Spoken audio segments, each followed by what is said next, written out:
we interrupt this program to bring you a breaking news alert. This is a Prodigy Bulletin.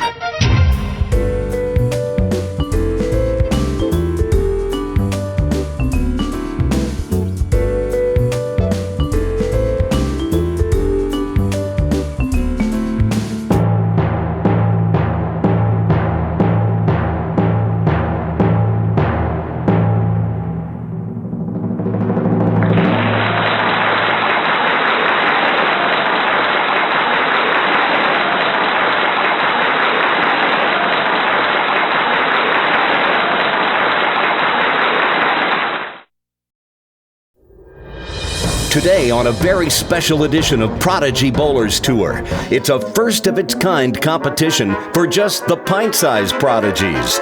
Warning, objects on your screen may be smaller than they appear. They came from all across the country, from the San Francisco Bay Area, from New York. 2 of them drove down from Michigan, 1 from North Carolina, and still another who was on his way home in Florida from Junior Gold in Detroit.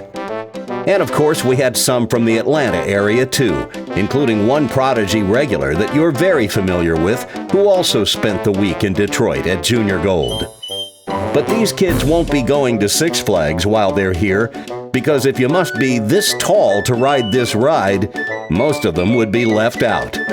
But while they may be small in stature, they all have their sights set on becoming giants on the lanes.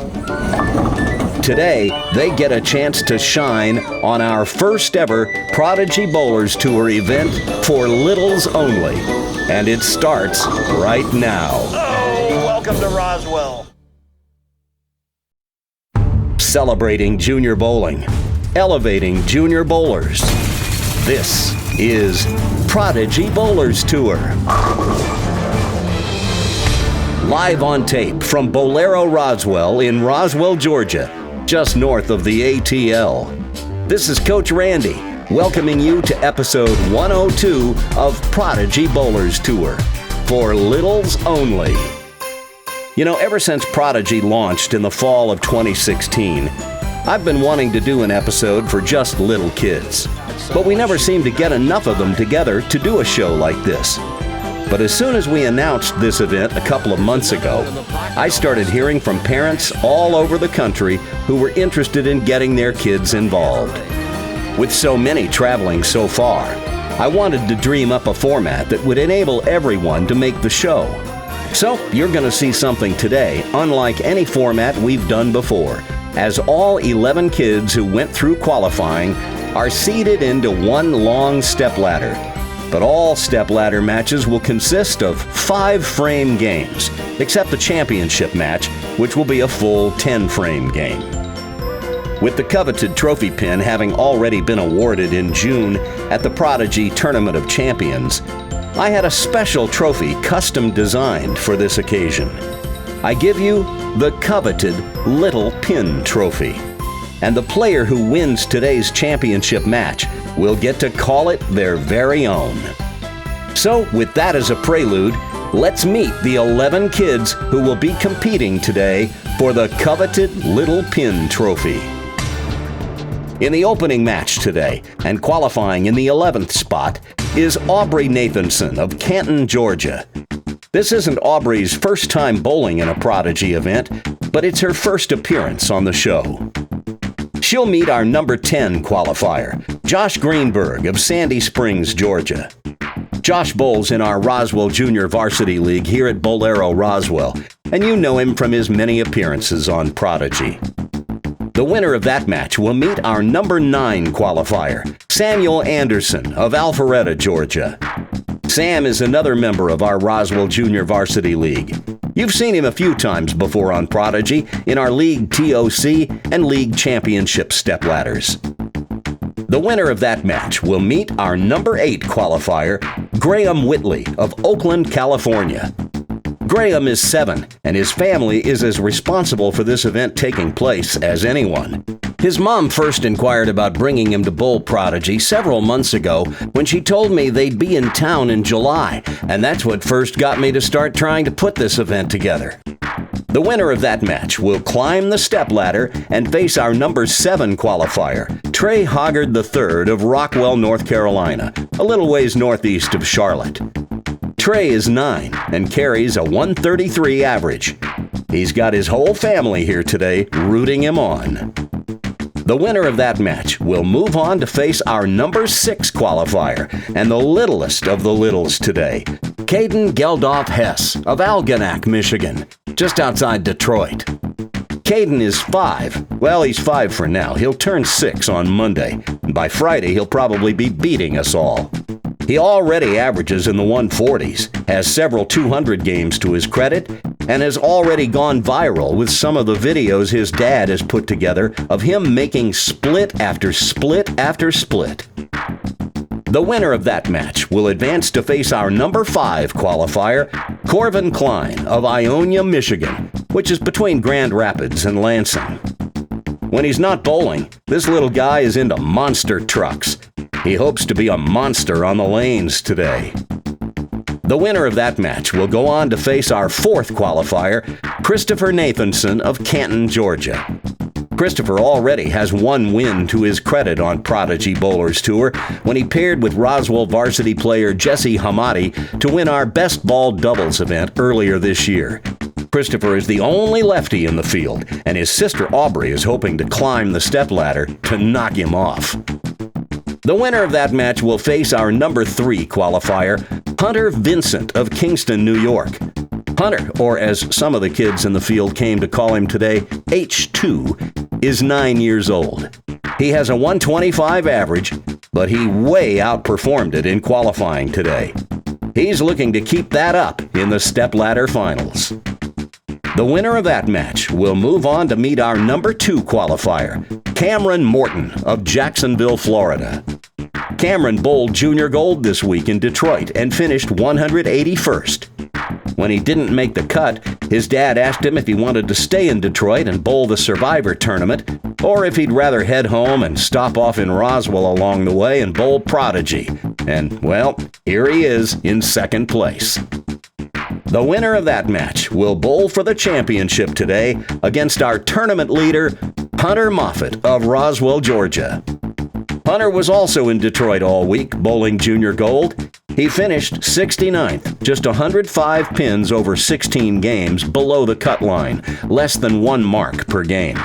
That put him in the upper third of the field, a pretty heady accomplishment for his first time bowling junior gold. And that's our little field today on Prodigy Bowlers Tour.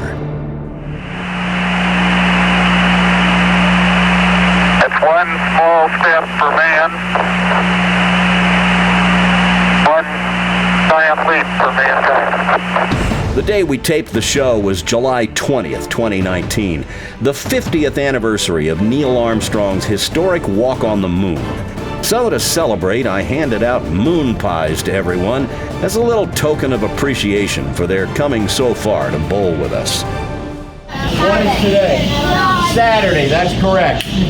But there's a little more significance to it than that. You guys study history in school? Today is the 50th anniversary of Neil Armstrong's, what did he say when he stepped on the moon? I'm here. I'm here, and by golly, this is the 51st state now. No, he said, that's 1 small step for a man, 1 giant leap for mankind. And today is the 50th anniversary of the walk on the moon. So I got all of you moon pies. Yes! So you get 1 of each. What do you say? Here's how the 2-game qualifier shook out. I saw some of these kids on Friday as they came to practice, and I warned them that Hunter Moffitt, having missed the cut in Detroit, might be ready to take out his frustration on everybody. And Hunter wasted no time in making a statement. His 204 game in the first qualifying game vaulted him into first place, but not by much. Cameron Morton, the other kid who bowled junior gold this week, was right on his tail with a strong 188 game. And Corvin Klein wasn't far behind. Hunter Vincent and Christopher Nathanson rounded out the top 5. But look at the logjam from places 6 through 9, with scores of 130, 127, 126, and 123. So obviously the second game was going to be crucial in determining the seedings. Hunter Moffitt nailed down the pole position with a 220 game in that second qualifying game, but Cameron stayed right close behind with another strong effort, a 195 game. But the shakeup occurred in the middle of the field as Kaden's strong 165 moved him up from 9th to 6th. He may be the littlest little in the field, but he is fearless and brimming with confidence. Now they're bowling on the house shot today, which here at Bowlero Roswell is Kegel's Stone Street, a 10-to-1 ratio, 42 feet in length, with just a tad below your normal overall volume. This pattern is set up to make it pretty easy for any bowler who knows what they're doing to get to the pocket. It usually comes down to carry. But once again, we're bowling 5-frame stepladder matches today, except when we get to the championship match, which will be a full 10-frame game. In these shortened 5-frame matches, closing your frames becomes crucial. You don't have much time to make it up if you leave an open frame. So let's light the fuse and get this rocket fired as our number 11 qualifier, Aubrey Nathanson, meets our number 10 qualifier, Josh Greenberg. This is going to be epic. The two of them exchange the ceremonial handshake to get things started. Josh, being the higher qualifier, had the choice of starting lanes, as is customary. Now, in a 5-frame match, it's a little different than a 10-frame match. The lane you start on is also the lane you will finish on. So you'll bowl one more frame on the lane you start on than on the lane you bowl the even-numbered frames on.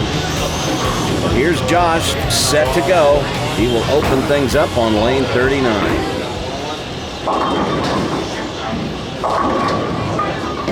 And that one comes up high, and he leaves a 3-pin.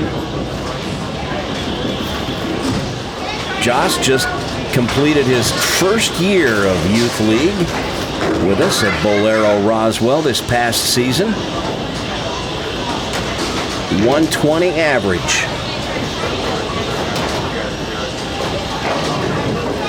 He's also a good little tennis player.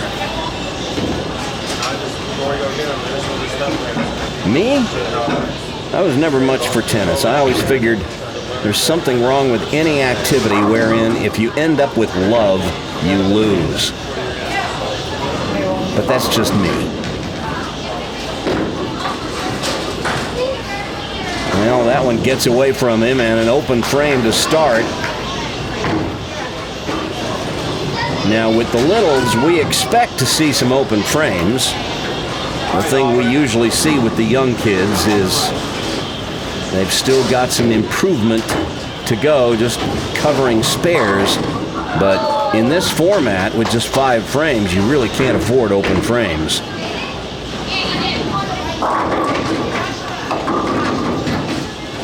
And look at Aubrey go through the nose, and she carries the Jersey squasher, as we call it. Watch this. Simple little approach. Throws it over the third arrow. This is going to hit right flush on the nose. And everything collapses. Hey, a strike is a strike is a strike. You don't ask why.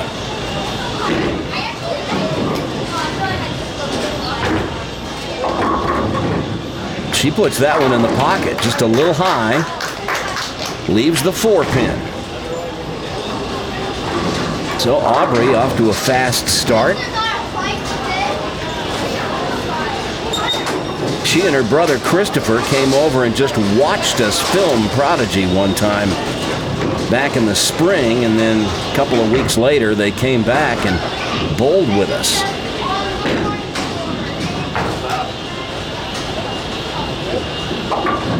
And Aubrey with a couple of marks to get things started. She accepts congratulations from Josh. And now this little guy will move over to the right lane.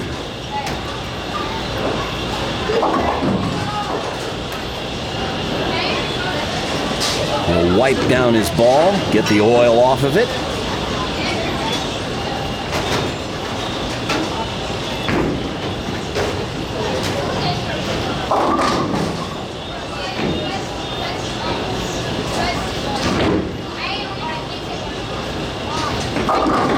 Oh!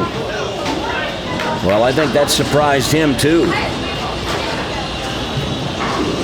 Through the nose, and there's not much you can do with the 4-6-10. Just get what you can. The best bet is to go for the 2 on the right, try to get 9 out.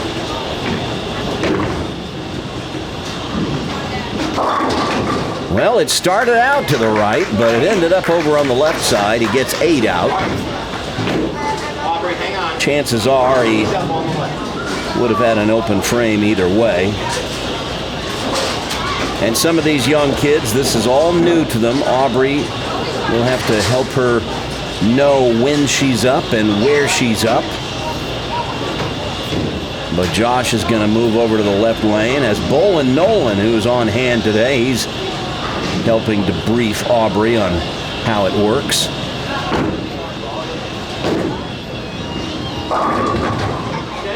Crosses over, leaves the 6-10.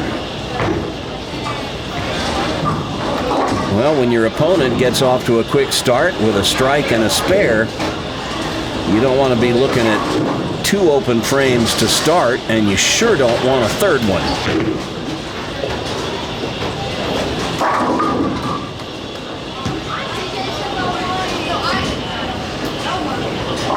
Well, Josh will move to the extreme left side of the lane, go cross alley at the 6-10. Throws his back up. Well, that's actually a pretty good shot for him to practice, but he needs to work on it a little bit. We've seen him try it on Prodigy a couple of times, and if these kids will just practice their spares as much as they practice their strikes, they'll get better shooting at them.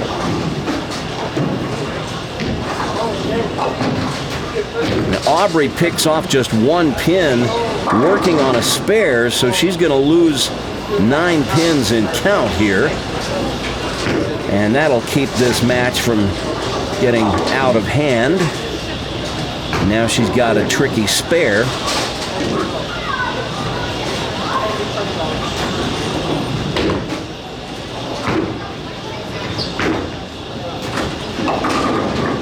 Well, and that one hits high, not too far from where she hit high on that right lane the first time and got a strike. But this time it's 8 out, so an open frame.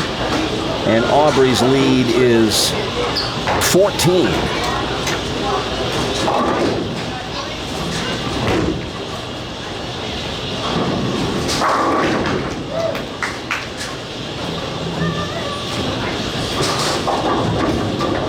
A little bit of a backup.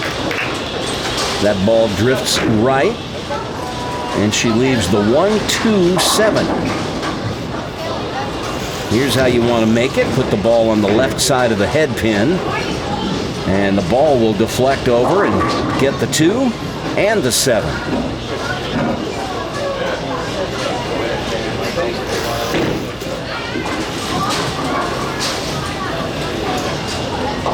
Well, that was close.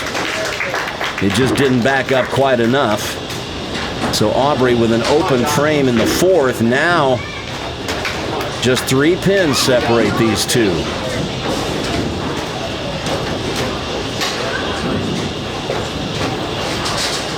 If Josh can get a mark here somewhere along the way, might make this interesting.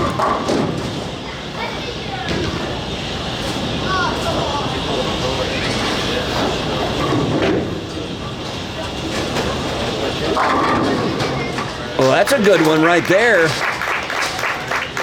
And he sure liked it. And he should. That was high flush. Throws it over the 4th arrow, swings it out to about 12. And down they go.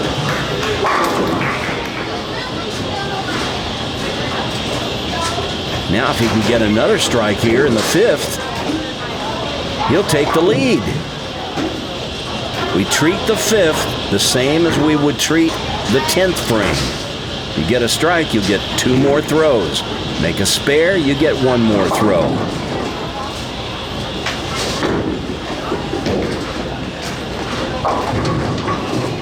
And that went a little wide of where he wanted it, and he leaves the washout.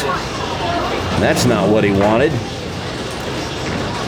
The 1-2-8-10. Get that ball to cross over to the Brooklyn side of the head pin. The 2 will get the 8. You want to throw the 1 over into the 10. Oh, this has a chance. Just didn't quite hook enough. So an open in the 5th, and that hands Aubrey a 15-pin lead. She needs just 6 pins here in the 5th, and she'll be moving on.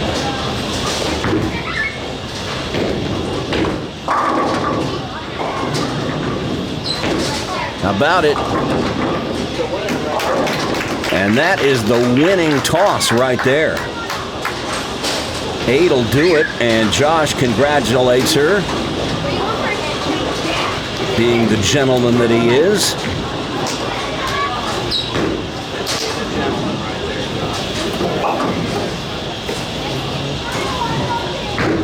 And Aubrey will shoot the spare, although she doesn't need to make it.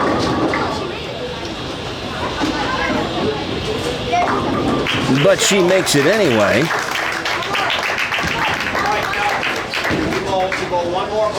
And now, again, we kind of have to prompt her to let her know where she'll be throwing that extra ball for the 5th. We're not really using the in-house overhead scoring, because when you switch lanes like this, or don't switch lanes in the 5th, that scoring system doesn't know what to do with this. But look at this. There's 9 on the field ball. She's going to end up with 67, and her brother Christopher comes over to congratulate her. So the very first match of our 4 littles only event goes to the 1 girl in the field, as Aubrey Nathanson pulls off what I think you'd have to describe as something of an upset over Josh Greenberg. But Josh showed the kind of sportsmanship and kindness we'd like to see out of these kids on Prodigy. I've said it before, and I'll say it again. If I teach these kids nothing else, I'll teach them to be good sports. But now Aubrey is on to match 2, where her next opponent is another Roswell kid. Sam Anderson doesn't bowl a lot of Prodigy events, but the coaches here at Bowlero Roswell all agree that as he grows and gets bigger, we all think he's going to be something special. Aubrey's going to need another stellar performance to hold off this little guy. But she just showed us she's more than capable.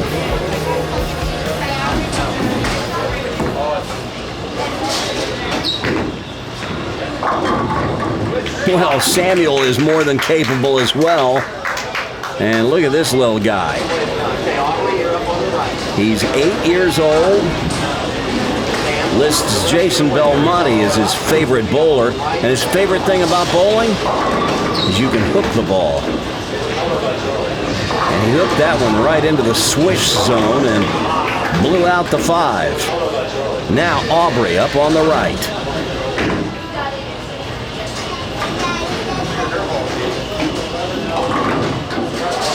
And that ball drifts a little bit to the left, and she's got a cluster up here. The 1, 3, 5, 9, 10.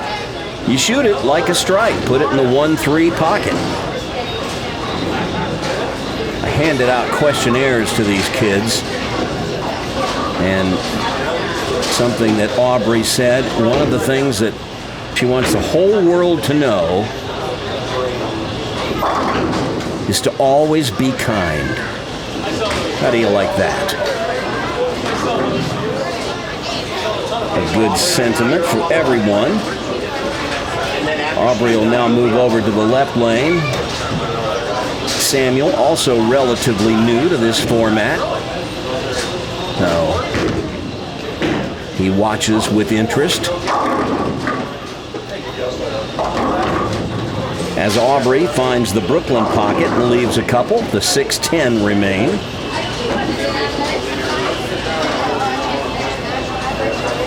Aubrey's favorite food? Spaghetti.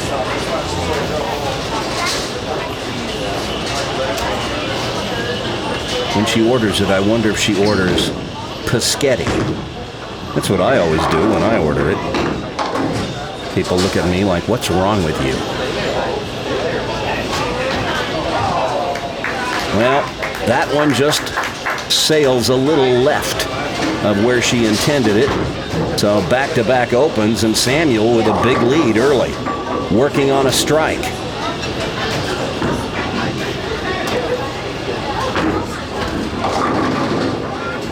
And that one just touches the head pin on the left side, and now he's left himself a tricky spare, the 3-9. That sleeper behind the 3-pin, the 9-pin, is what makes this a tricky spare. You've got to hit that 3-pin square on the face. Or if you're right-handed and throw a little bit of a hook ball, you can hit it a little bit on the right side, but you got to hit it pretty solid.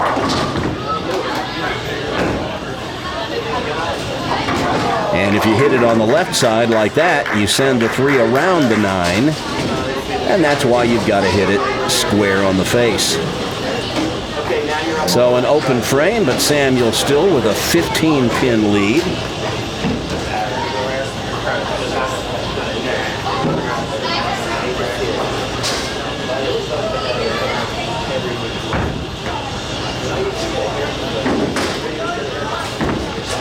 Uh-oh. Well, that one got away from him. Well, as you see on your screen, later on in the show today, immediately following the championship match, we'll have a junior gold scoring update. Let you know how some of the prodigy kids fared at junior gold in Detroit last week. All right, Samuel, put this thing right between the 3rd and 4th arrows, and you'll be golden. Ooh, that's a little right of where he wanted it. And it drifts off into the moat, and back-to-back gutters for Samuel. But Samuel, don't feel bad. I saw one of the greatest bowlers of all time do that on TV once, so you're not alone.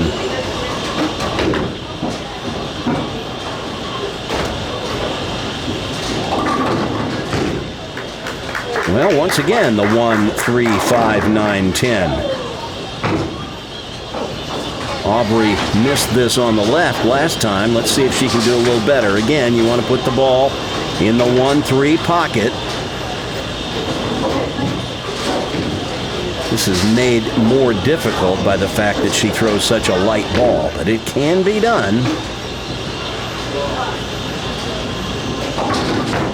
But this time she splits the 3 and the 10 and leaves 3. So that is another open frame. The good news for Aubrey is Samuel's not running away from her. It's just an 8-pin deficit with a couple of frames left. So anything can happen.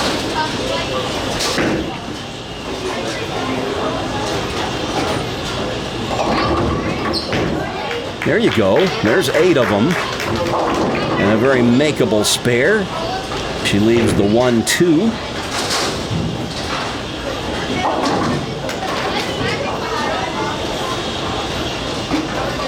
Aubrey's favorite thing to do when she's not bowling? Hanging out with her mom.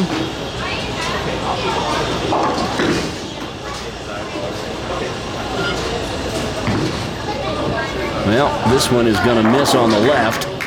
So there's another open frame. And that allows Samuel to open up a wider lead. It's now 20 pins separating these two.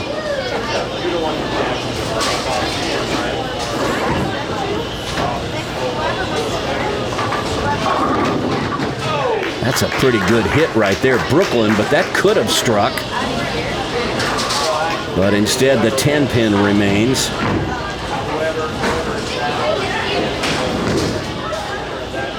Samuel wants to be a pro bowler when he grows up. We will bowl a 5-frame match. That is a pretty common response to the question, what do you want to be when you grow up, when you ask these kids. But he's going to have to learn how to make a 10-pin. But that's okay. That one got away. I've seen him make them before. And he still holds a 9-pin lead here as we get down to the final frame in this 5-frame match. Once again, the 5th frame, we're treating it like a 10th frame. We treat the fifth frame like a 10th frame. Samuel's making a much more aggressive pass at the ball when he releases it than we've seen him in the past. He's starting to get the hang of it. That was a pretty good shot. Just a little thin, leaves the 2-pin.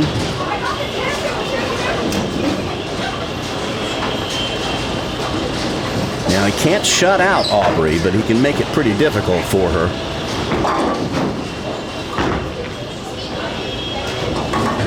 That spare conversion is big. So now he will get an extra throw here in the 5th, just like you would in a 10th frame.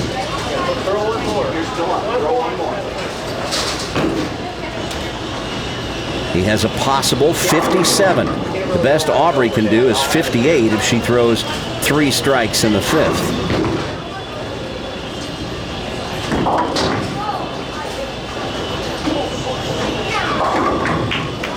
He gets 7, so that's going to be a final total of 54 for Samuel. Aubrey's going to need 2 strikes. She'll have to strike on the 1st and 2nd ball in the 5th, and then get 7 pins on the 3rd ball, if she gets that far.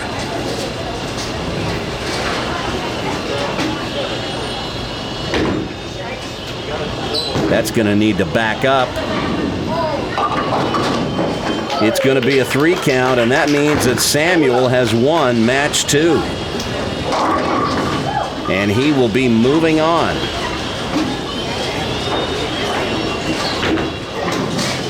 Well, Aubrey, who bowls over at Cherokee Lanes with her brother Christopher in Canton, Georgia. He has an 89 average. She's going to finish this 5-frame match with 37, so that's a little off her pace. But she won 1 match in the step-ladder finals to climb the ladder just a bit. And that's worthy of congratulations, but she's not happy.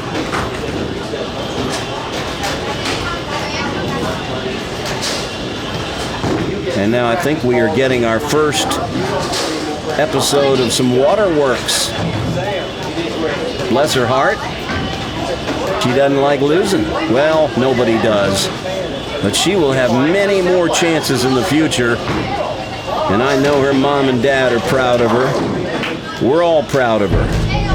But it's Sam Anderson who's moving on. He is going to face Oakland, California's Graham Whitley next. Little Jake needs to pick up the 10-pin to win the Junior League Championship.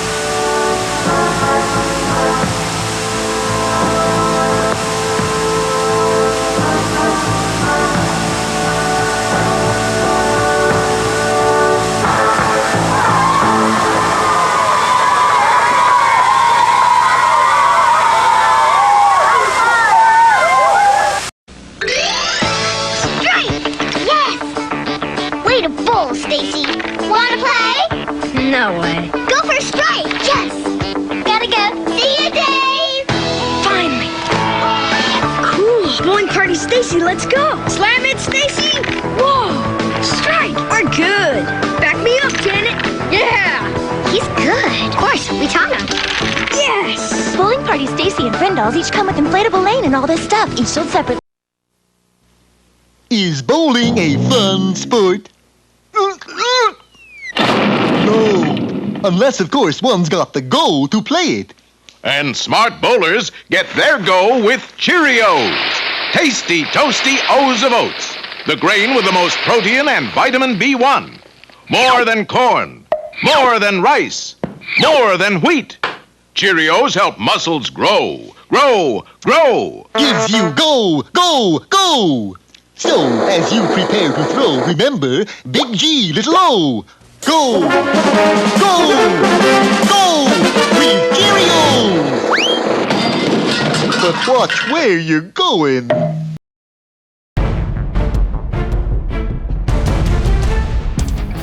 Well, Sam Anderson survived the double gutter and got the spare in the 10th frame that he needed to put the pressure on Aubrey. And she just couldn't quite deliver a double when she needed it. But there's always next time.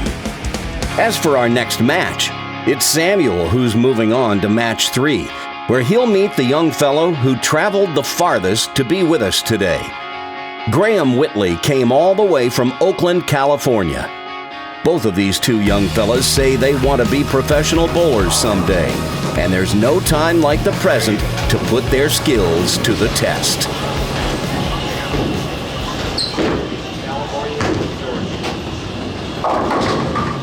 Got a little rev rate going with this kid. How about that? He's definitely got the crank. He leaves the 3-6-10, and that 3 and 6 are spread a little. And he's wide of the mark on the spare attempt, so an open frame to start. And his little sister is there to give him a hug. All right, Sam Anderson up on the right lane, coming off his victory. Ready to get another one.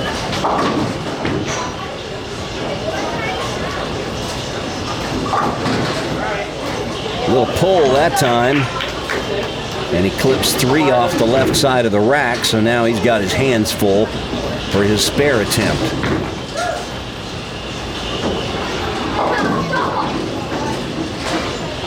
Sam's favorite subject in school is science. Little brainiac.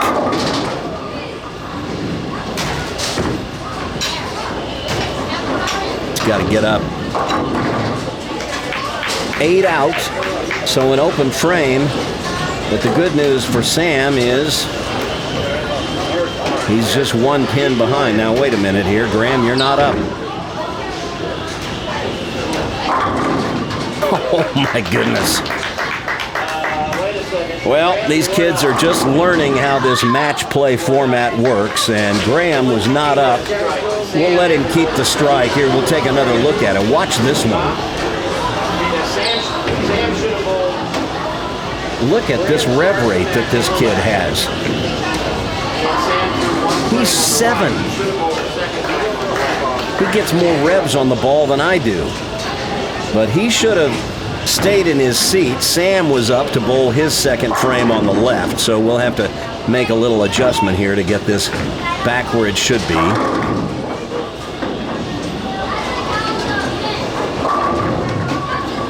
Sam wide of the pocket with that one, but he gets 8 and leaves a very makeable spare.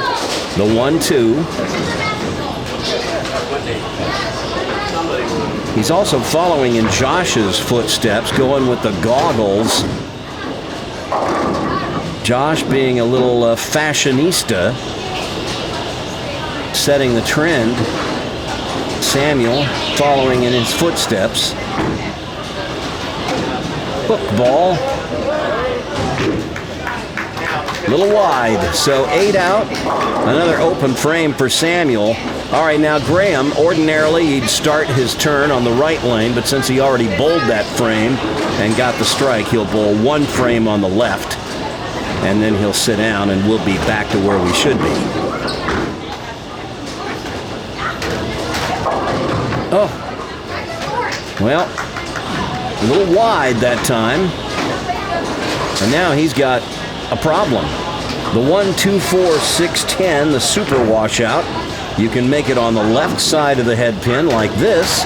Send the 1 over into the 6 and 10. Or throw a straight ball from the left side of the lane and let the ball ricochet off the head pin and bound over into the 6 and 10. How will he shoot it? Well, I think he was trying to go for the in-between shot, the one on the right side of the head pin, but he just missed to the right. So that's an open frame, and Samuel takes the lead sitting on the bench. We're going to see a lot of this with these little kids who are still developing their spare games.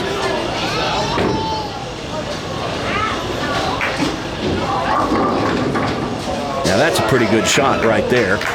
In the pocket. When Samuel gets a little bigger, a little stronger, he'll carry that shot.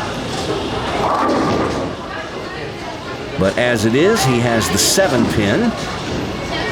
And these little guys find it much easier to shoot at pins on the left side of the lane than on the right.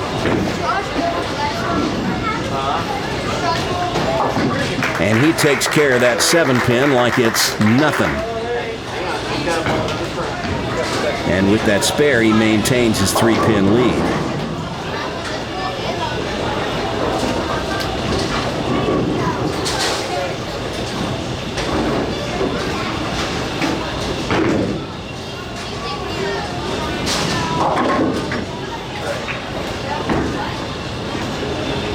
Get up. Kind of hung out there and gets 3.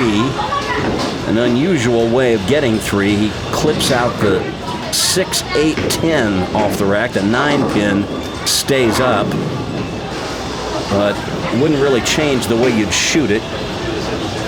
Shoot this just like a strike. Put that ball in the 1-3 pocket.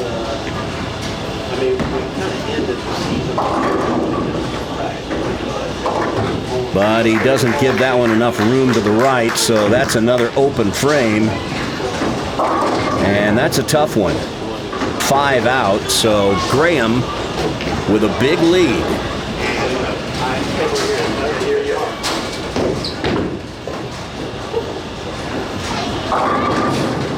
This time he crosses over. Let's take a closer look at Graham's game with the coach's clicker. I want to show you something about his release. You almost never see this with little kids. Look where his fingers are. They're on the bottom of the ball, way below the equator. That's how you get revs. Now what I'd like to see is for his elbow to get closer to his body. See how it's away from his body? We'd like to see it where those green lines are.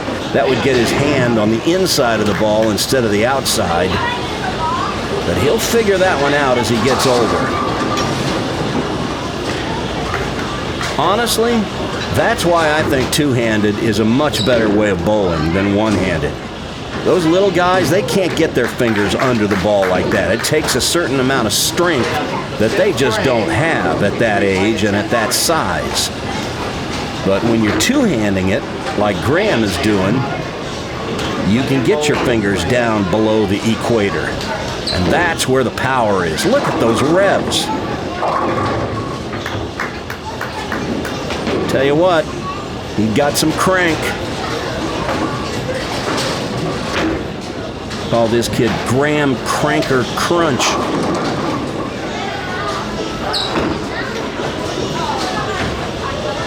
Gonna have to go to work on his spares, though. All right, Sam, you need a mark. So Samuel with 34 in the 4th, he's gonna need a spare and 8 to win this match.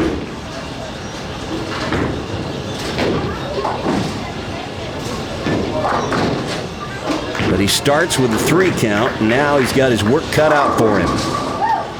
He's got to make this spare and then get 8 on the fill ball to win by 1.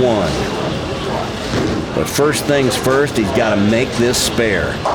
He only has 1 mark so far in this game, and he needs this one.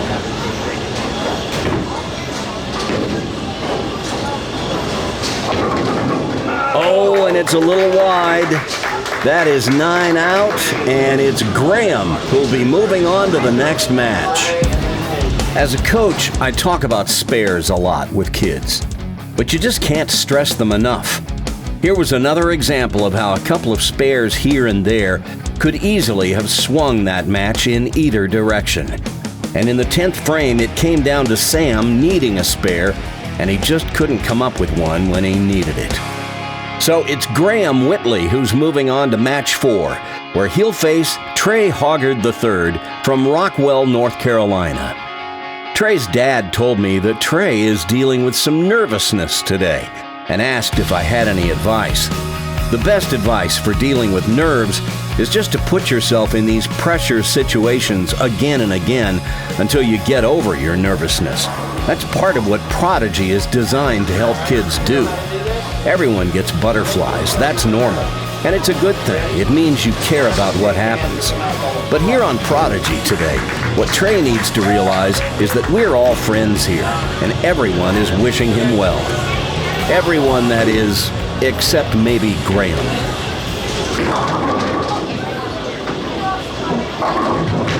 Now look at this guy. We've got a little crank going on too. One-hander.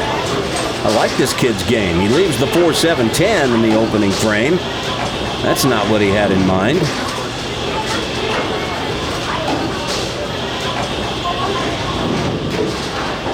See how he looks down at the floor to set his feet? I like that too. That's usually the toughest thing to get young kids to remember to do is slow down, set your feet. You should know where your feet are on the lane before you ever put your fingers in the ball. Here's a crossover for Graham. He leaves the 6-pin.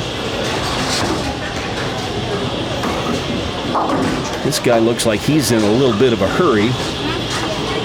He's not even waiting for the pin setter to come up. Lets that one go into the moat, and there are open frames to start match 4 by both Trey and Graham.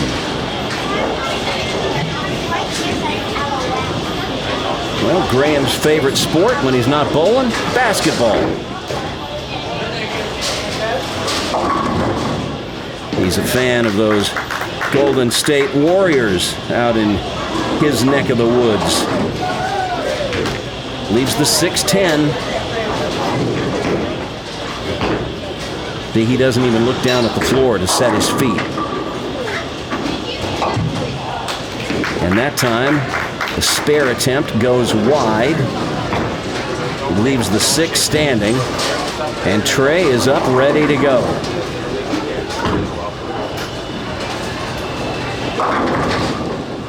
This kid finishes in good balance. I like this. Changes balls, going with a spare ball to cut down on the hook.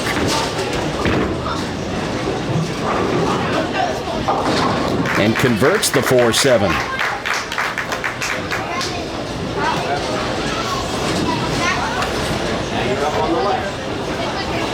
Well, Trey tells us that his favorite food is pizza. I think that's true for most kids.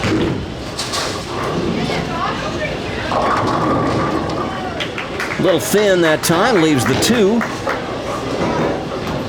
Keeping the ball in play though.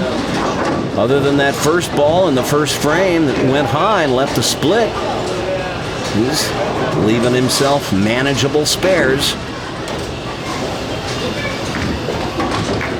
Takes care of the 2-pin, no problem. So now Graham back up on the right lane.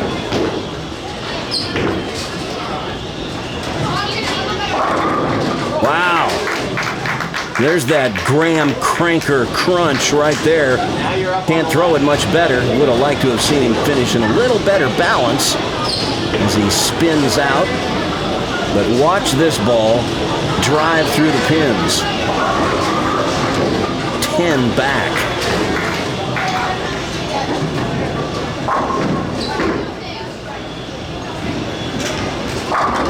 Oh, and that was in the pocket too. Just finished a little in that half pocket and just didn't quite snap out the 10. But a good shot, nice commercial shot.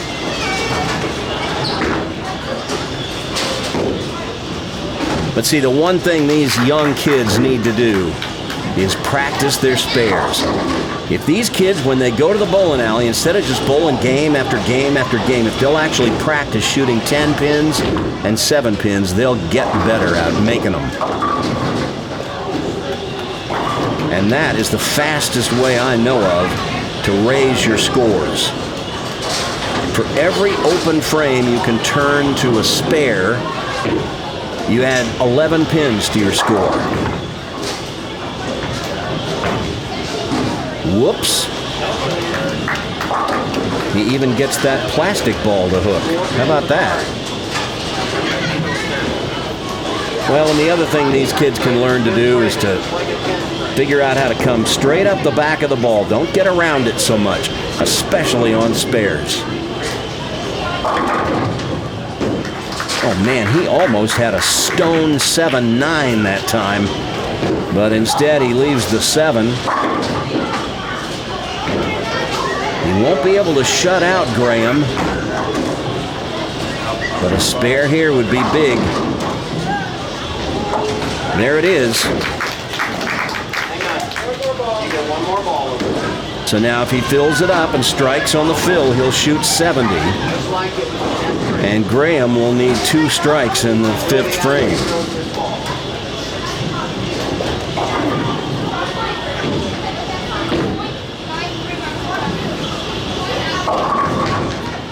Well, there's 8. He's done his job.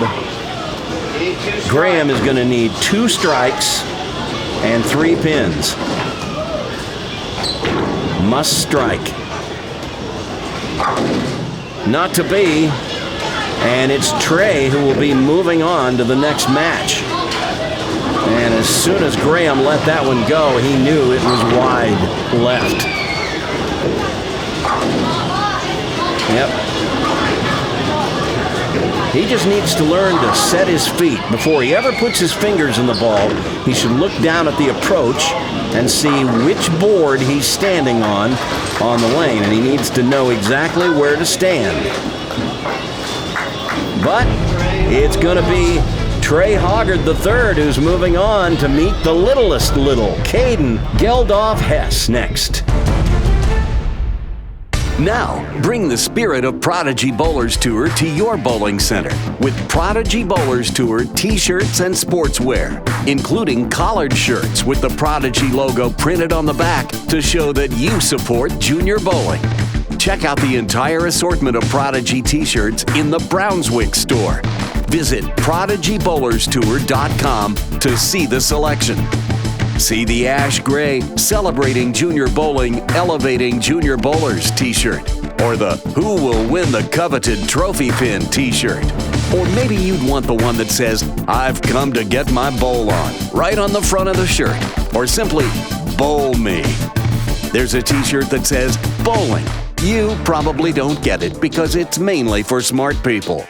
And if you're a proud parent with a junior bowler, we've got a t-shirt just for you. And how about this t-shirt? You're bowling an 8th grader. Prepare to meet defeat. Available in grades 1 through 9, most in both adult and kid sizes. And finally, the shirt that reads, Bowl better, have more fun, take lessons. Then maybe you can keep up with me. The Brownswick store is powered by the people at Cafe Press, and all of these shirts are available right now. Just go to prodigybowlerstour.com and click on the link to be taken right to the store. PayPal and credit cards accepted. That's prodigybowlerstour.com. Get your bowl on and bring the spirit of Prodigy Bowlers Tour to your house. Order now. Go to prodigybowlerstour.com. That's prodigybowlerstour.com. Mary Lou knows just what she likes to do. She likes to bowl. Mary Lou likes bowling because it giggles and grins when you're knocking down pins. She likes to bowl. Oh, we all like bowling. She likes to spare, she likes to strike. There's just one thing she doesn't like. That's smoking. She doesn't like smoking. Bowling is is a whole lot of fun, but to bowl or do anything well, you have to be healthy. So take good care of yourself, and whatever you do, don't start smoking. It's hard to do your best when there's smoke inside your chest. Don't start smoking, we don't like smoking.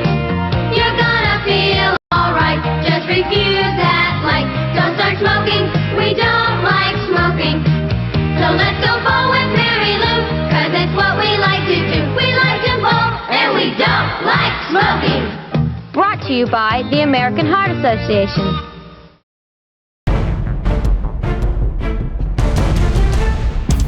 I'm gonna sound like I'm on an endless loop if I keep talking about the importance of spares, but never was it more evident than in that last match.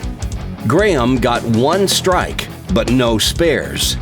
Trey, on the other hand, had no strikes, but 3 spares, and those spares were enough to carry him to victory. So I say to all these kids, if you want to raise your scores, practice on your spares. Shoot 10 pins and 7 pins until it drives you crazy. It'll help your scores. But now, Trey Hoggard III is on to match 5, where he faces the littlest little in the field today. Kaden Geldof Hess will have turned 6 by the time you're watching this. But he's still 5 for another couple of days when we tape this show on July 20th. He already averages 140 and has several 200 games to his credit. But he's best known for some viral videos that his dad put together of him making splits.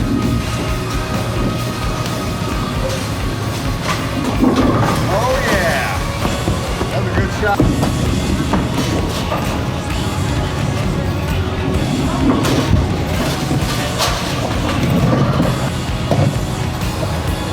And he does a pretty mean impersonation of his favorite pro bowler. See if you can recognize him. Who do you think you're riding? Little PDW action there. All right, well, it's going to be Trey who leads off, as Kaden wanted to go second. He's the higher finisher, so he had the option. And Trey pulled that one, and he has left the difficult 3-9. We saw this one earlier today. You've got to hit that front pin right on the face to drive it straight back into the sleeper 9.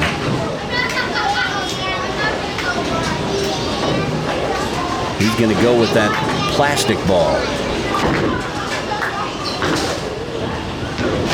And he could have used a little hook that time as the ball drifts off to the right, and there's an open frame.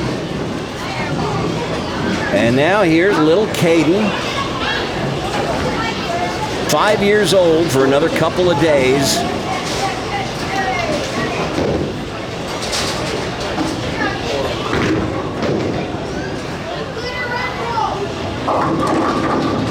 That one goes high, and he leaves the 3-pin, but you can see this guy knows his way around a bowling alley as he goes to the rack for his spare ball to convert the single-pin spare.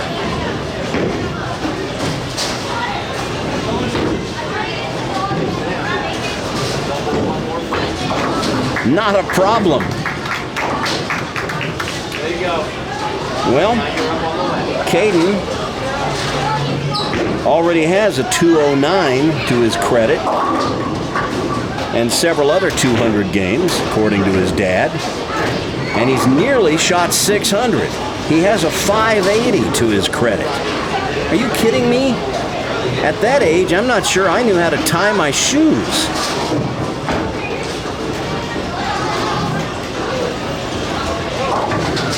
Well, the hook got away from him that time. And he takes 3 off the left side of the rack.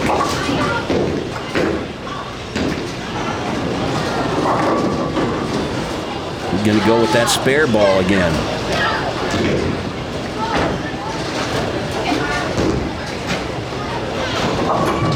He controls that thing pretty good. Leaves one, that's 9 out. And now Trey moves over to the right lane with a 6-pin lead. Crosses over and gets a Brooklyn.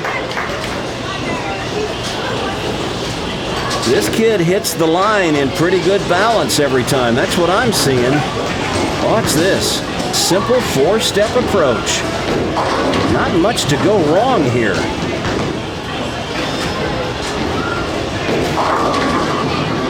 Tell you what, his dad said he was nervous. Looks to me like he has a game that's built to stand up under pressure. Wow, that is a solid ball right there, not rewarded. That could easily have been a strike. But he leaves the 10.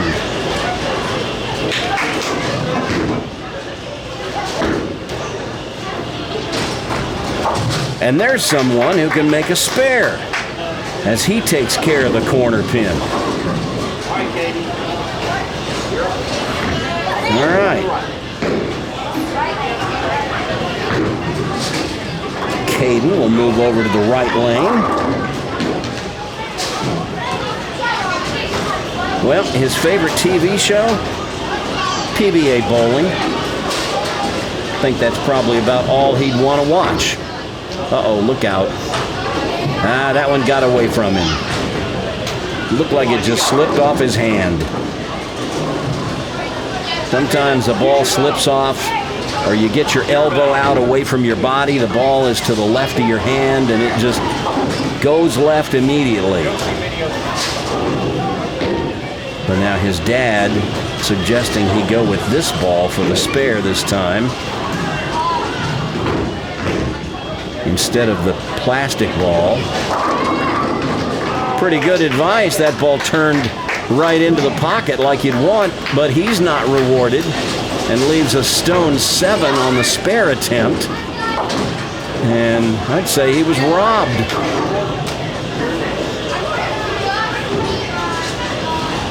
It's not very good Southern hospitality there.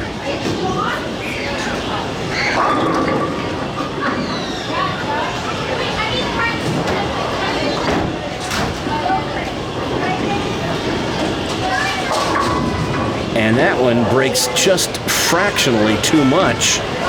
And now he's got one of those trick shots that we've seen him make on the internet before. The 4-7-10, here's how you do it. Put the ball on the left side of the 4-pin, slide it across the lane into the 10. That's got a hook. And he only gets one of the 3, so 8 out. And Trey has opened up a 29-pin lead with a spare working in the 3rd.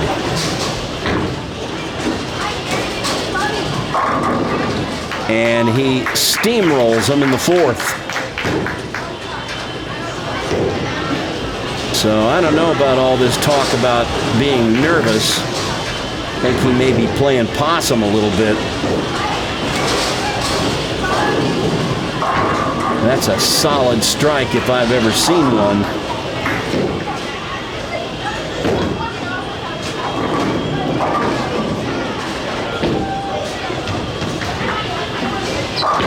And there's another one, and that's the shutout ball. 2 more balls. So Trey has this match salted away, 5th grade is like the 10th grade. as Kaden just couldn't quite get untracked.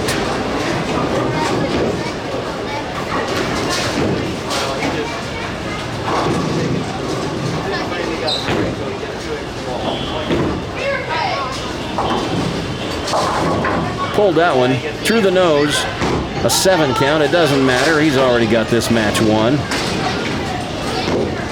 If he's got any other bowling balls in his arsenal, this would be a good time to test one out and see what kind of look you get with another ball.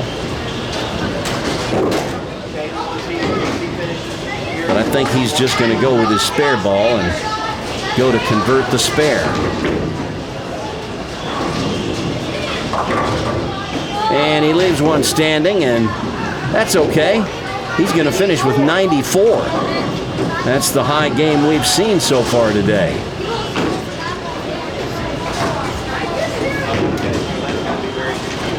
Except for that open in the first frame. Marks the rest of the way, and he got a double in there, the fourth and fifth, as Kaden will finish out here.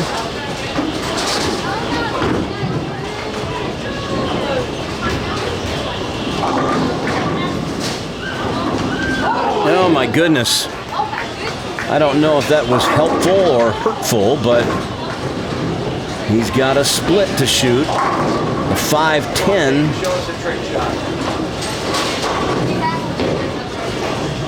I'll bet he gives it a go. Put the ball on the left side of the 5-pin, slide it into the 10. This has a chance. Oh! Almost. But it's going to be a 94-47 final score, and it's Trey who's moving on. Well, I know Kaden and his dad are disappointed that Kaden didn't have a better game in his first appearance on Prodigy, but he's already talking about coming back down from Detroit next year, and he's welcome anytime. That kid is just going to keep getting better and better, and bigger and bigger. But meanwhile, Trey just bowled one heck of a game. After starting with an open, he closed the rest of his frames and snuck in a double there for good measure. If he was nervous earlier, he seems to be bowling like he's cool as a cucumber now. But the competition may start to heat up a little as we move to match 6, where Trey Hoggard III will now face our number 5 qualifier, Corvin Klein from Ionia, Michigan. Corvin tells us that he started bowling way back when he was 4. He's 7 now, and will be in 2nd grade this fall.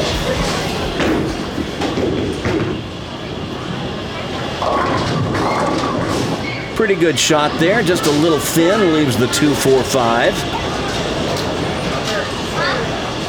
Getting a little coaching from the side. There's the 2-4-5 and how to make it. Put the ball between the 2 and the 5. The 2 will get the 4. If everything goes according to Hoyle. All right, he gets it on the left side. That's just as good, as long as they go down. And now Trey moves over to the right lane to throw his first ball of the match.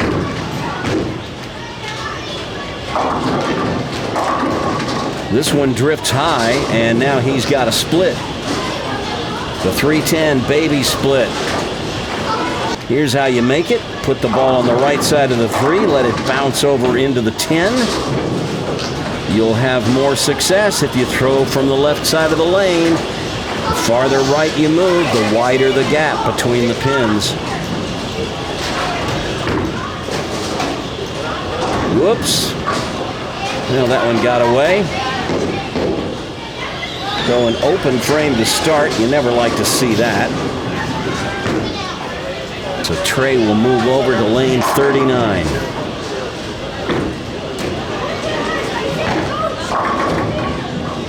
And that looked like a better shot, but he may have pulled it a little left. We're bowling on the house shot today. You pull it left on a house shot, it stays in the heavier buildup of oil and never quite gets into a roll.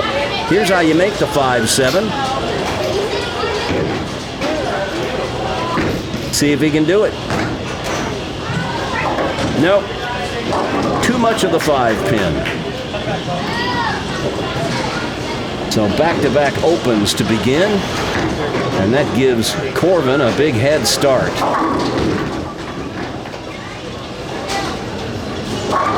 And he crosses over and gets the strike to take full advantage of the opening that Trey gave him.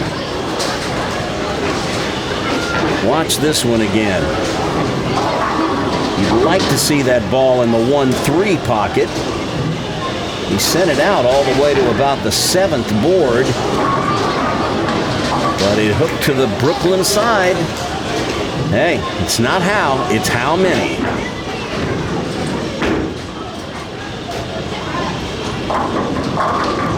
Oh, and there's another good one.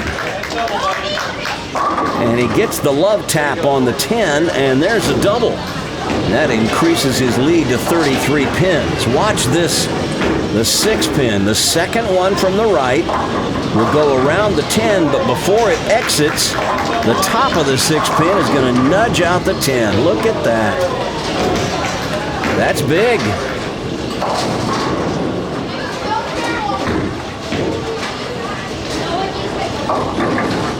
Trey goes high and leaves the 6 pin.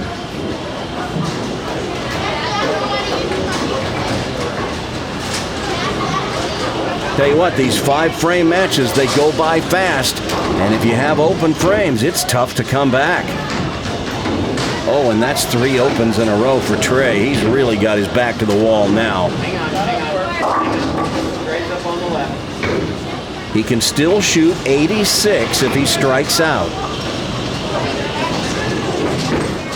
Uh-oh. Oh, boy. Make that 76 with a spare and 3 strikes in the 5th.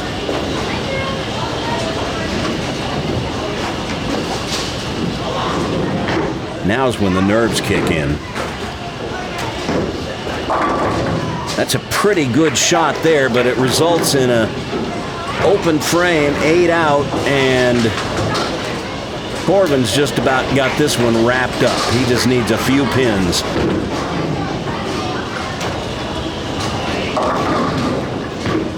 And that'll do it. Corvin is your winner of match 6. And he will be moving on.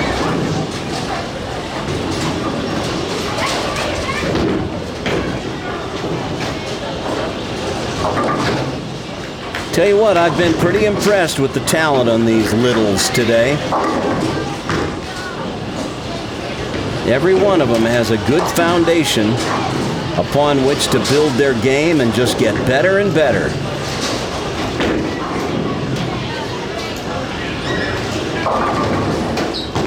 Corvin, another player who hits the line in perfect balance. Tell you what, that's often the hardest thing to teach kids.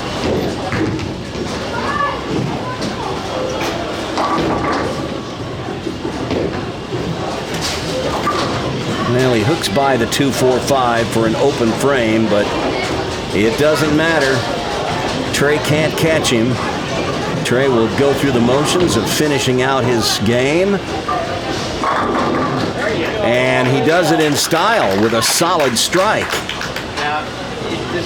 So he will get 2 more throws on the right lane. Watch this shot. Nice, simple approach. Everything in good position. And this is just high flush. That would have knocked down tree trunks. Little trees, of course.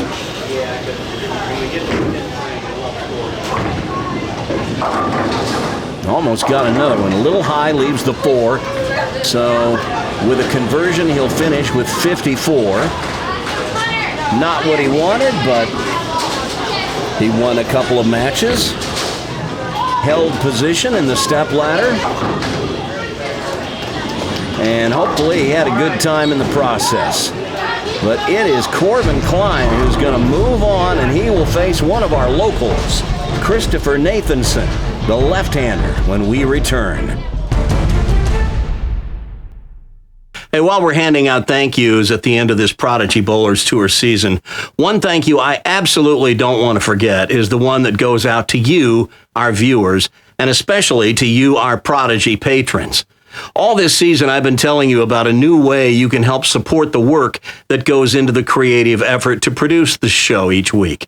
And many of you have stepped up and blessed me with your generosity. Your commitment of $5 or $10 or even $20 a month helps to ensure that the work of producing Prodigy Bowlers Tour can continue. And I thank you from the bottom of my heart. And that work will continue throughout the summer, even when we're on break.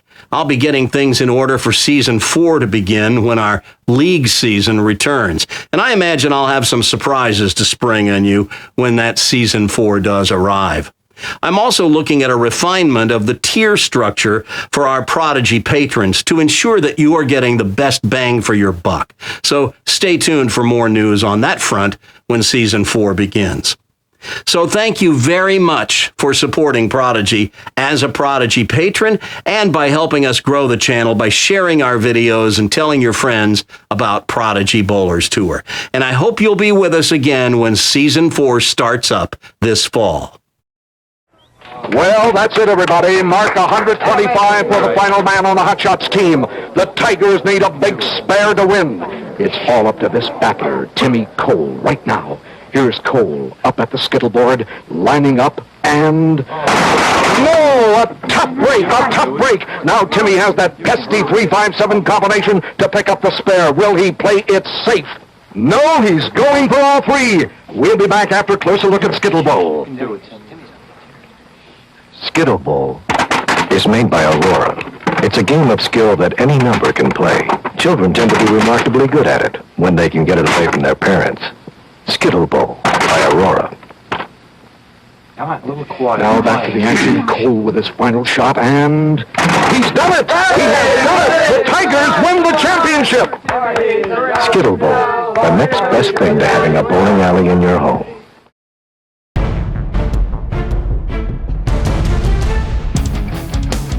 So after winning 2 matches, Trey's climb to the top ended in match 6. But if he was nervous when he started today, he sure didn't bowl nervous on the show. He just got beat by a red-hot Corvin in that last match, who came within 1 spare in the 5th frame of notching our first clean game of the day. So it's Corvin Klein who moves on to match 7, where he'll face the only left-hander in our field today, Christopher Nathanson. This is Chris's 3rd appearance on Prodigy.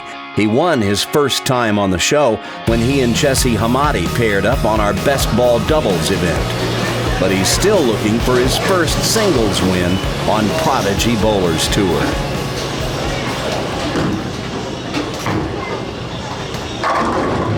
Well, he starts with a crossover strike, and he'll take him any way he can get him.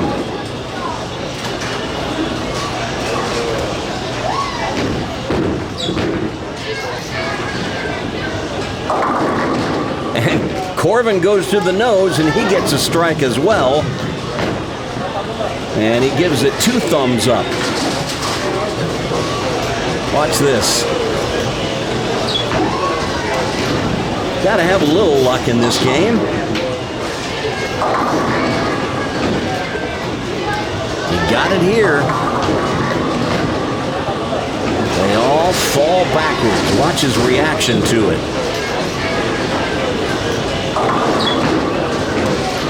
Gives it a little body English, too. All right, see if he can double up.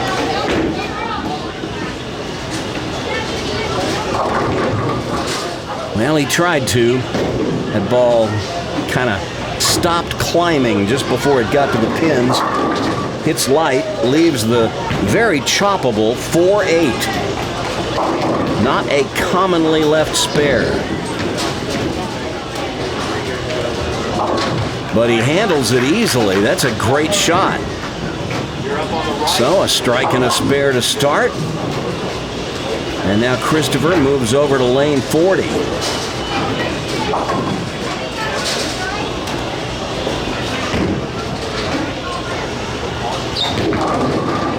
And he hits light and gets the shaker to go. That looked like the old tossed salad strike to me. Take another look at this one. The ball's going to hit very thin on the head pin as we see his footwork. The head pin's going to go to the right wall and do all the damage. Well, as he's wearing his Atlanta Falcons shirt, you might have guessed he's a football fan.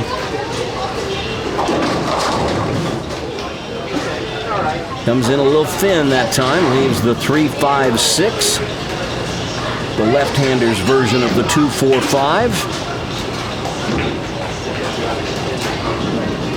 Got to be careful of plucking the 3 off the 5.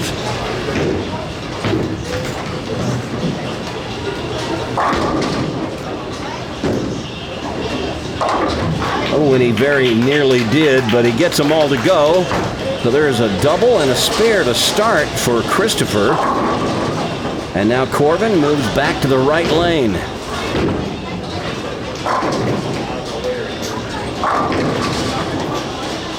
Nearly got the Brooklyn to go, but the 9-pin refuses to fall.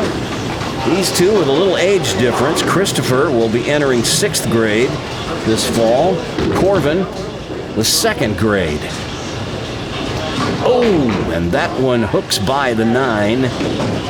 So there is an open frame in the 3rd for Corvin. Hate to see that.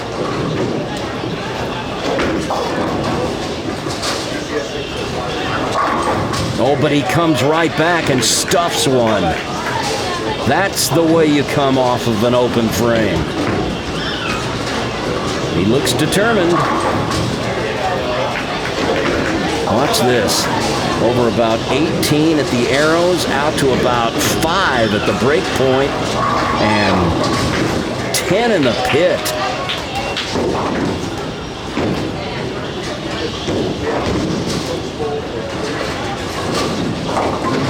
Uh-oh. And trouble rears its ugly head for Christopher as that one gets a little too wide, and he's left the washout. The 1, 3, 6, 7. You want to put the ball on the right side of the head pin, throw it over into the 7. The ball will get the 3 and the 6.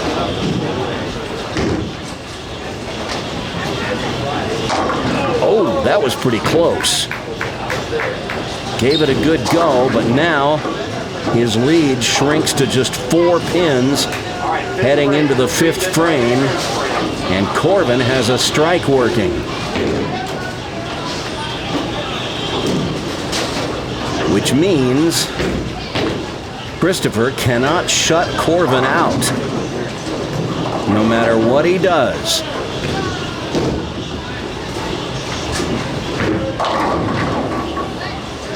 Pretty good shot that time. Nearly got the wall shot, but the 10 wouldn't go.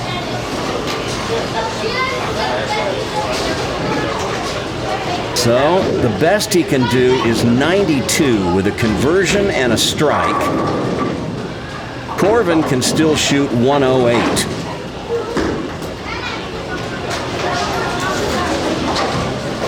All right, Christopher needed that one.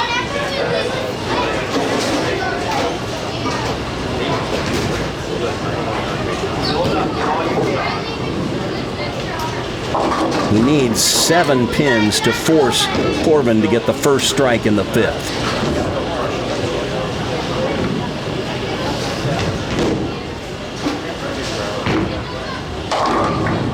All right, there's 8. He's done what he had to do. But now the situation is this. Corvin must strike on the first ball right here, or Christopher wins.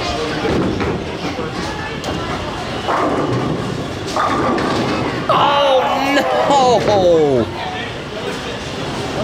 It looked like a solid Brooklyn hit, but the 10 refuses to fall, and that's gonna do it.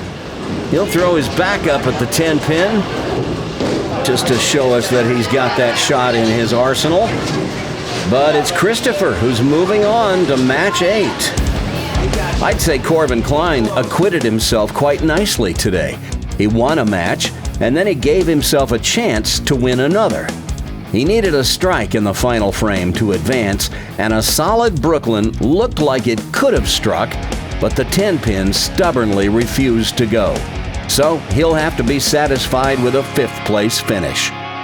So it's Christopher Nathanson who climbs the ladder to match 8, where he'll face our 3 seed, Hunter Vincent of Kingston, New York. Hunter is 9, and when he's not bowling, he likes to draw. He'd like to draw a straight line from himself to the coveted Little Pin Trophy.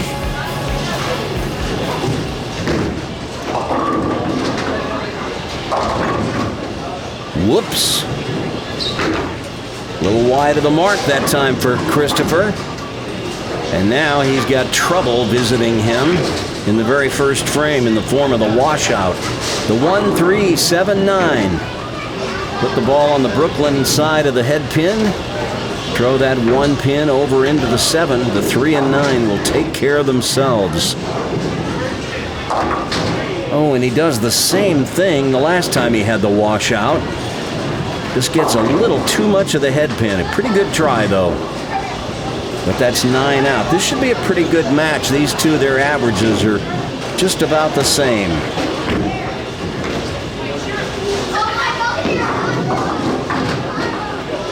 Well, Hunter goes high with that one. The kids started calling him H2 because we already have a Hunter, and all of these kids who watch Prodigy at home, wherever they live, are very familiar with Hunter Moffitt.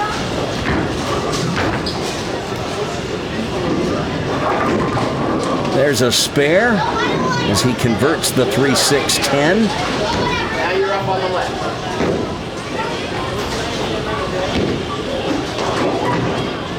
Well, I mentioned earlier I gave these kids an information sheet. One of the questions we asked them all, their favorite pro bowler.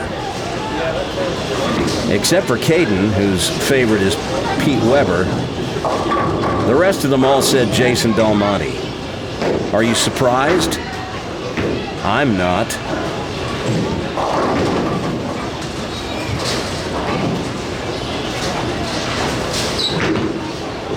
Well, Hunter's going to be in the 4th grade here in about a month when school starts up. Christopher will be in the 6th grade. Got to get over. Well, there is an open frame.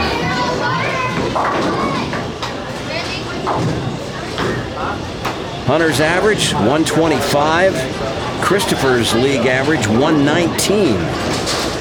I might have guessed that Christopher's average is a little higher than that, but like I said, with these young kids, spares are usually what hold them back.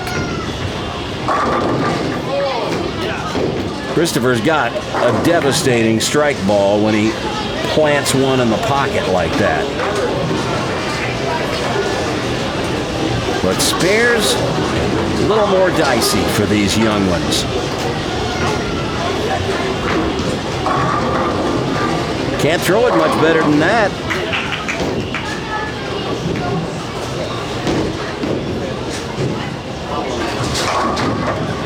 Oh my goodness.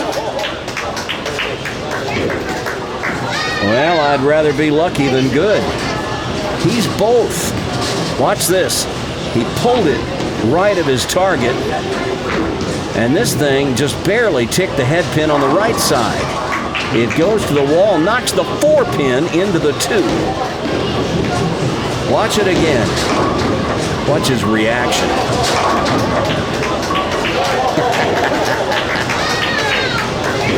He gets into it. I love it when kids are passionate about this sport. And look at Hunter. Says, don't forget about me. I can throw strikes too.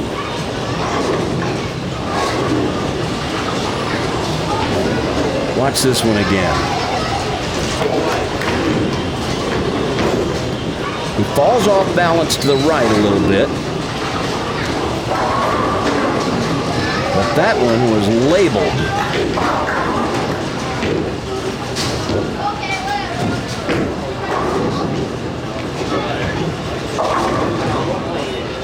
Oh, he breaks up the split, leaves just the 3 pin. Tell you what, if he'll just keep his shoulders back and his bottom down so that he keeps his feet more under him, he won't fall off balance so much. He gets tilted a little too far forward, and I see that a lot in kids and grown-ups. Good cover of the 3 pin, though. That's 3 marks and 4 frames. That's how you can stay in these matches, even when your opponent is throwing a double at you.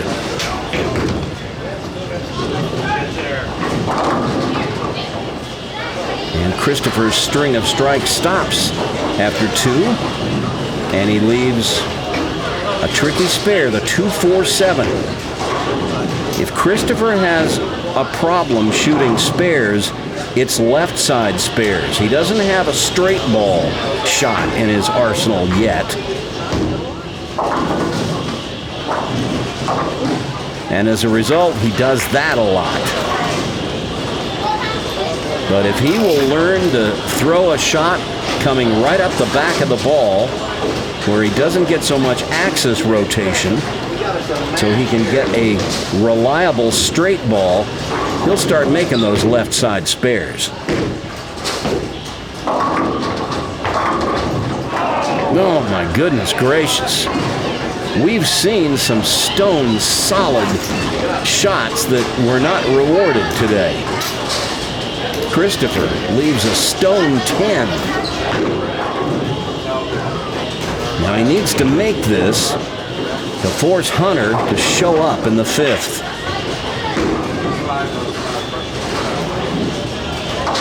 All right.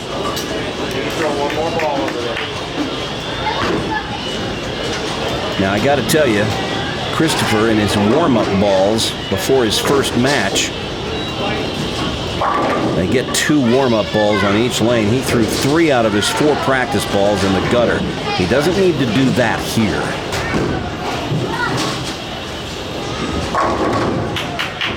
All right, 9 is good. That'll put the pressure on Hunter Vincent, who'll need a mark. Hunter needs to fill 16 here in the 5th. A lot of different ways he can do that. 9, spare 7. He's got a mark. Okay. There's an 8 count. So with that, that means that he's going to need to make this and then get 8 on his fill ball to win by 1. A spare and 7, we'd have a tie, but he's got to make this first. Oh! And with that open frame, it's Christopher's match. That was so close. That 6-pin just rattled around the 10, but that's going to spell the end of Hunter's day. Just a heartbreaking loss for Hunter Vincent, as he was no more than a fraction of an inch away from making that spare in the 5th. And if he'd converted it, all he'd have needed then was an 8 count on his fill ball, and he'd be the one moving on to the next match. But, as we've said again and again on today's show and many others, you just can't place too much emphasis on spares. So, it's Christopher Nathanson who wins his 2nd match and is now in match 9, the semifinal match, against our number 2 qualifier, Cameron Morton of Jacksonville, Florida. This is also our last 5-frame match of the day, as the winner of this one will bowl for the title today against Hunter Moffitt in a full 10-frame championship match. But first, we've got to find out who's going to get into that title match. Will it be Cameron or will it be Christopher? We're about to find out.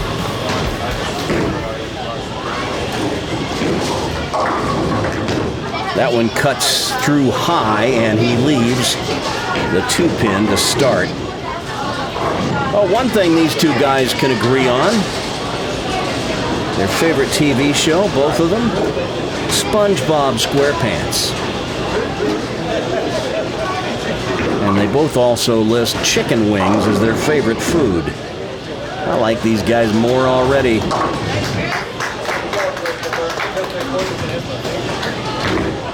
All right, now Cameron Morton.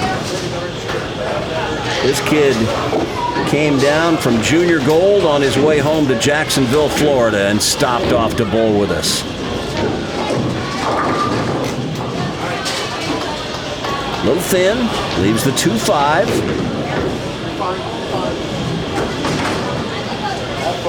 He's got his dad with him, coaching him. I'm sure they were going at it at Junior Gold in Detroit.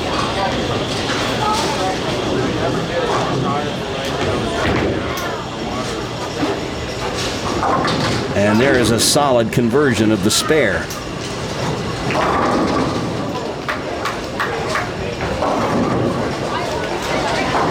Well, we got nothing but two-handers the rest of the way. In our 11-player field, we had 7 two-handers and 4 one-handers. Aubrey, Samuel, Trey, and Hunter Vincent, the one-handers. And look at this guy. There's our first ripper of the day as he shreds the rack. That's worth a second look. Watch this. He's got his fingers under the ball, too. Like we saw Graham earlier. Throws that 5 over toward the left side of the rack. Now, Christopher. Oh! Well, as I mentioned earlier, he sent a few in the gutter in warm-ups. He's got so much axis rotation, he's got to borrow enough to give that ball room to hook back. If he would learn to stay a little more behind the ball, instead of getting his hand around to the side of it, he'd have a much more controllable hook that's actually easier to control and more powerful. Here's an open frame, and Christopher falls 21 pins in arrears early against Cameron.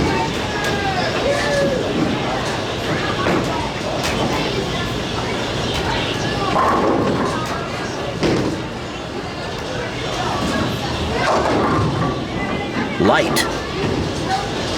Now he's got, well, I think the 9-pin went out. He had the 9 up. The 3-9 was standing, but you saw him walk over to the right to get a better look. The 9 did go out, so he's got a 9 count.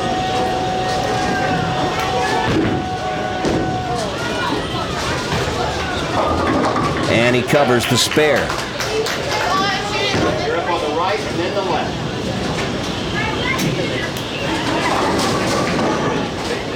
So, Cameron with a strike working in the second frame. See if he can build on this 21-pin lead. Ooh, that was a pretty good shot right there and close to being a strike. But the 10 remains. He goes to the rack right away for his spare ball. He'll move to the left and go straight at it. Oh, but it hooks by. Well, I'm sure that when he was in Detroit for Junior Gold, spares were an issue. You don't miss the cut at Junior Gold without missing some spares. They all do up there. Look at this. He comes right back with a solid strike, and he liked it. Watch this. Got that hand under the ball that the two-handers can do at such a young age. He's got those revs going, man. He's going to be dangerous when he gets bigger.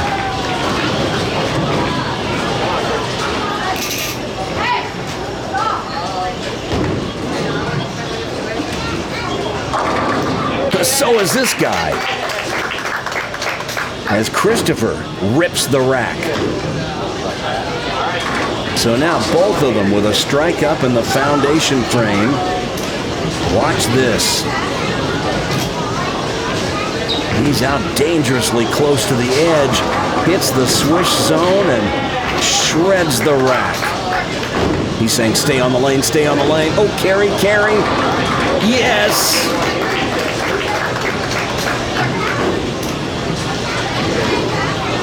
And that keeps it close.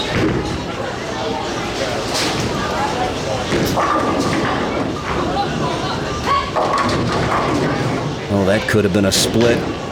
Got away with it, though. Breaks it down, leaves just the 2-4-7. Now, this is a spare he had trouble with earlier.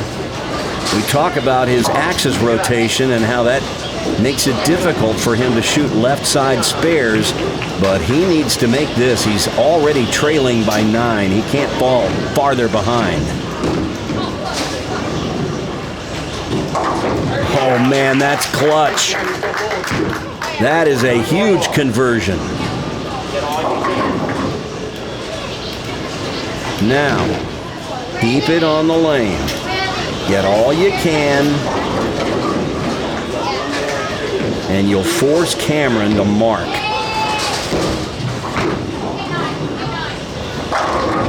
There you go. Boy, he would have liked to have had that one on the first ball in the 5th. That would have forced Cameron to strike here. But it comes down to this. Cameron Morton needs a spare and 2 pins, but he's got to mark.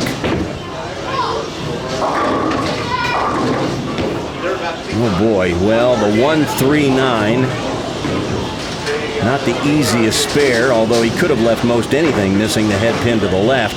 You want to hit a little light on the head pin to make the 1-3-9. If you hit high flush, you're liable to send the 3 to the right of the 9. So hit a little light on the head pin, and you'll make this. He must have it, or Christopher will win. No. So it's going to be Christopher Nathanson who moves on to the championship match. Watch this. It always seems to come down to spares with these young kids. And there you go, another one. And my goodness gracious, so you just got a feel for the kid. He bowled really well all day, but one mistake got him at the end. It's Christopher Nathanson and Hunter Moffitt for the title. Next. Strolling bowler, strolling bowler, strolling bowler, strolling bowler. Will you open up the gate? There's a little bowling alley right there. You wind up the ball. It's got a little bowling shoes to wear. Strolling bowler, strolling bowler, strolling bowler, strolling bowler. It's a little bowling ball that walks right down the lane. It's funny. It's strange. This little bowling game. Strolling Bowling is a little portable bowling alley from Tommy. You got the confidence. You got the right attitude. Now you can just add Kick for part of the nutrition you need.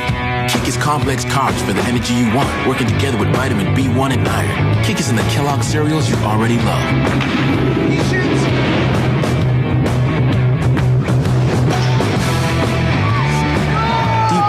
Got what it takes. And together with Food Energy by Kick from Kellogg, you'll feel like anything is possible.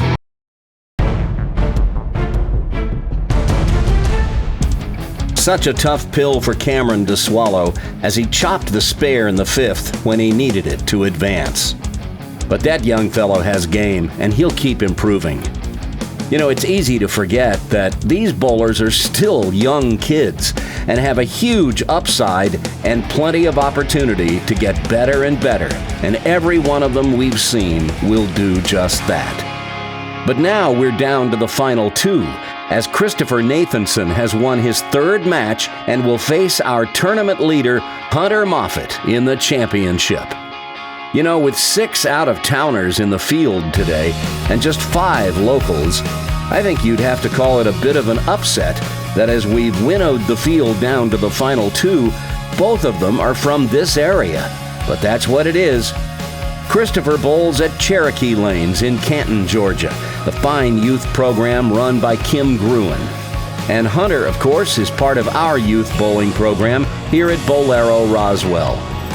Christopher is looking to win his first singles title on Prodigy today. And Hunter is bowling in his final Littles event, as he's requested to move up and bowl in our varsity league this fall. One of these two is 20 minutes away from winning the coveted Little Pin Trophy.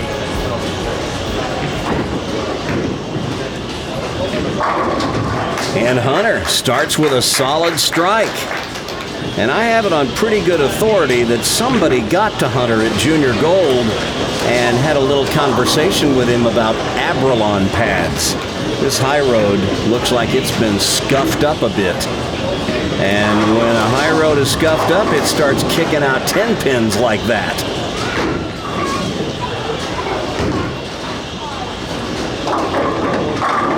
And look at this.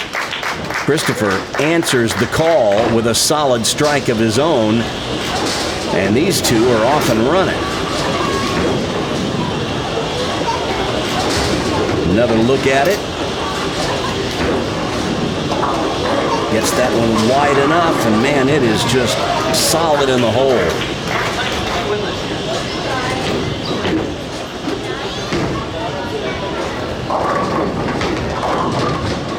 Well, that one cuts through a little high again. And once again, he's got this tricky left side spare that is a challenge for him. The 2-4-7. He made it earlier in the final frame of his match when he really needed it. Can he do it again? Yes, he can. There you go. All right, Hunter up on lane 40, going for a double.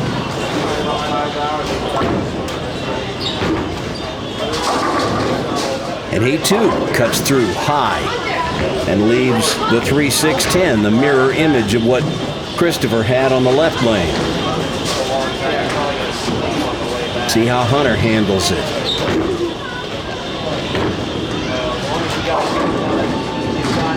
Oh, he ran by it. So an open frame. And now Christopher with a 14-pin lead.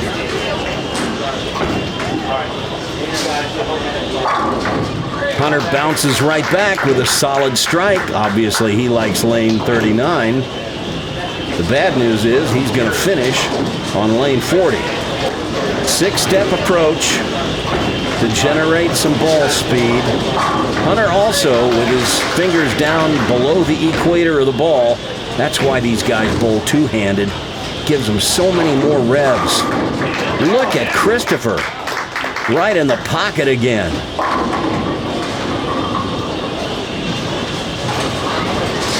Let's watch these two side by side. Obviously, Hunter takes a much longer approach and as a result generates a bit more ball speed. That's one of the reasons Christopher hooks it so much. But they both get a good result.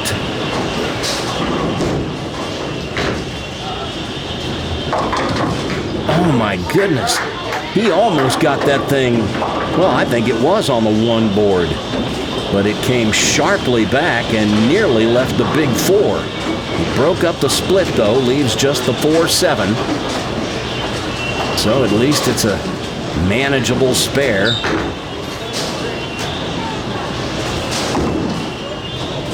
It's got a push. And he hooks by it. That is one spare, those left side spares, that Christopher needs to work on. Just learn to come straight up the back of the ball and throw it straight.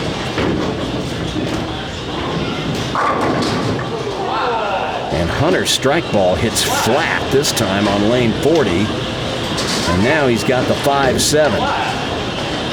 Not the hardest split in the world. Just move your feet about 3 or 4 boards left, throw it over your strike target. Slide the 5 over into the 7. But no, he gets too much of the 5-pin. And now we are looking at an open frame.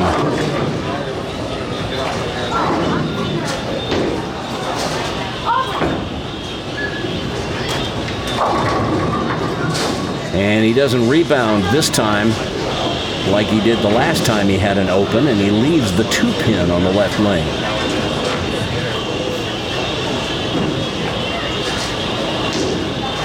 See what he can do with this.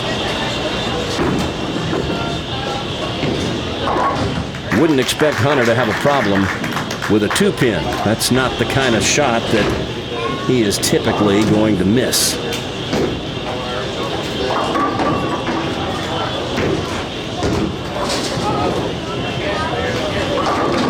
Oh, but this time Christopher doesn't quite get around it as much, and the ball doesn't finish. And he's got the 1, 3, 6, 9.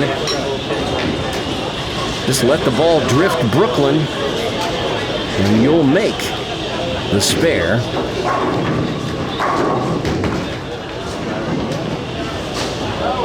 Oh, but it hooks too much. And he leaves the 1-3 standing, 8 out. And now all of a sudden this match is all even. How about that? We've been bowling 5-frame matches all day. And now we're even through 5. Oh no! Well, looked to me like he didn't take any time to set his feet. He just picked up his ball and went. You gotta stop and look at your feet. Know where you're standing. Take your time. This is not a race to see who can finish before everybody else. That's a pretty good shot there. It just didn't quite finish. In the pocket, leaves the 7, 9 out. Hunter with an 11-pin lead.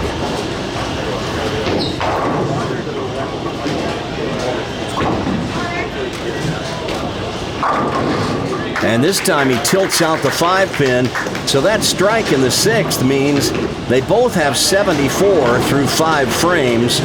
So it's fitting that the one match that we're bowling a full 10 frames, they would be tied after 5. So it's going to take all 10 frames to decide this match, I think.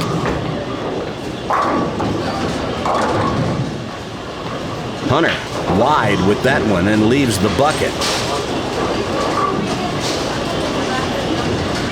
This one can be missed in a variety of different ways. The best way to make it is put the ball on the 2 and 5, let it drive through, get the 8. The 2 will get the 4. He thought he missed it. See his hands on his head. He thought he'd pulled it and that it was going to chop, but no, he got it. So now it's on Christopher.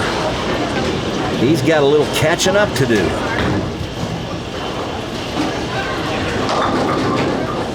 And again, he was in a hurry that time. Leaves the 4-7. And well, look at this. The pin setter knocked down the 7-pin. Watch this.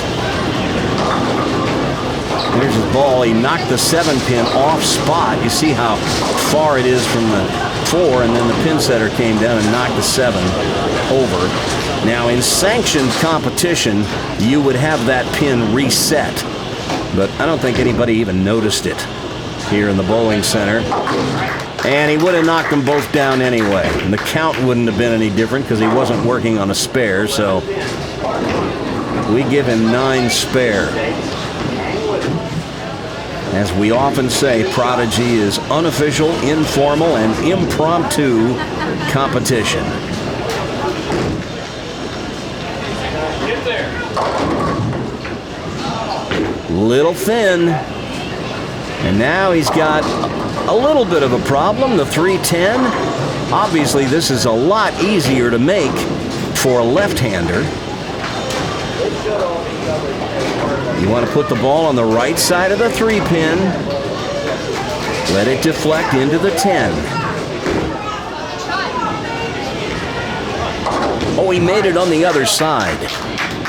We don't recommend that, but it will work if you hit it just right. He doesn't care. It's a spare.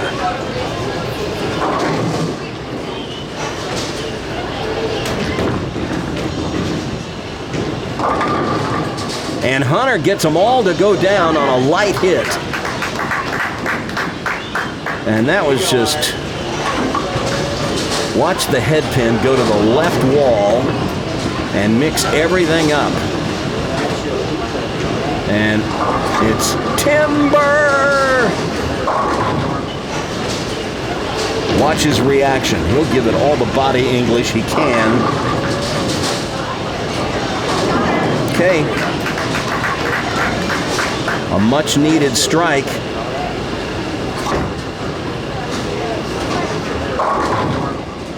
Well, that's not what he wanted. Missed the head pin completely to the left. And now he's got the 1-3-9. This is the spare that was the undoing of Cameron a little while ago in the semifinal match. Hit light on the head pin so that you drive that 3 straight back. That is perfectly done. And we have deadwood in the gutter. And I'm thinking about walking all the way down there, and then I decide, no, I've got this shot. This may be the only shot I have left in my arsenal. Best shot I've thrown all year.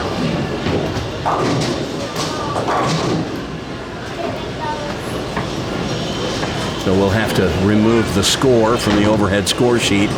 As Christopher gets up, he's not waiting. He leaves the 3. It's all right.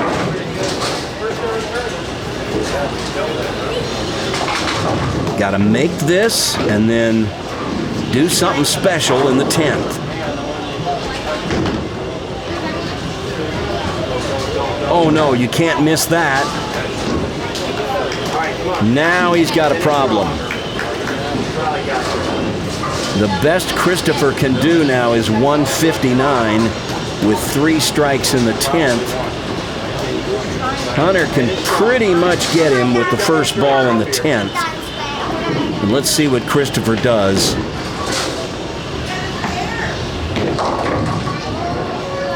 Well, that's not what he wanted. So now that reduces his possible score to 149. Here's how you make the 1, 3, 4, 6, 7. The left-hander's super washout. Put the ball on the right side or the left side of the head pin. Since Christopher doesn't have a straight ball in his arsenal, I would recommend he go at the right side of the head pin. And I think that's the way he'll shoot this. Oh! 3 times we saw the washout today, and each time the player came close but just got too much of the head pin. And with that open frame, this is Hunter Moffitt's tournament.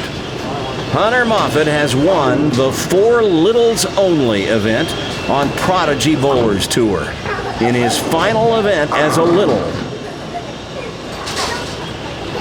He let it be known that he wants to move up to the varsity league this fall and bowl with the big kids.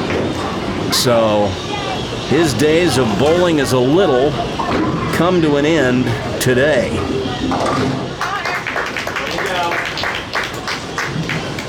It's the same sort of thing that Christian Manel did when he was 11. He was ready to move up. Logan Fossum did the same thing when he was that age in our program. These guys, they're tired of bowling with the little kids. They want to move up and test themselves against the bigs. Possible 173. It's a Brooklyn, but it's a strike. And Hunter Moffitt will receive the coveted Little Pin Trophy today. A special award that we had made just for this special event for Littles Only. And Hunter will get his hands on it when we return, right after this. Now, from the Prodigy Bowlers Tour newsroom, with reports from around the world, across the nation, and up your alley. This is Prodigy Striking News. Here's a quick update on how some of the Prodigy kids fared at Junior Gold in Detroit. In U12 boys, Gavin Murray made the advancers round and finished 11th. Dylan Hubley made the advancers round and finished 33rd. Hunter Moffitt finished 69th in qualifying, didn't quite make the advancers round, but he did finish in the upper third of the field in just his first time bowling junior gold. In the U15 boys, Josh Collins made it all the way through to the final advancers round, where he finished 25th. Gilbert Kang made the advancers round and finished 65th. Brandon Cho made the advancers round and finished 98th. Aiden Reynolds, Matthew Bruce, and Christian Knowles all finished in the top 150 in qualifying. Of course, we told you at the top of the show that Annalise O'Brien successfully defended her title and won her second consecutive Junior Gold National Championship among the U15 girls. In the U17 boys division, Charles Bostic made the final advancers round and finished 40th in the nation. Jake Holbein made the advancers round and finished 75th. Nick Dissinger made the advancers round and finished 82nd. Dawson Stewart made the advancers round and finished 85th. Among the U17 girls, Savannah Croft made it all the way to match play and won her first match. Bailey Snow, who you saw win the GYBT TOC, made it to the advancers round, finishing 42nd. In the U20 boys, Peyton Smith and Terrell Ingalls both made it all the way to match play, and Peyton won one of his matches in the elimination bracket before bowing out. Big Logan Mathis, Garrett Haley, and Josh Donahue all finished in the top 250 in the qualifying round. In the U20 girls division, only one prodigy girl in the field, as Emily Rettig finished qualifying in the top 125. We're proud of all these kids and all the rest who put it on the line and made the trip to Detroit to bowl in junior gold this year.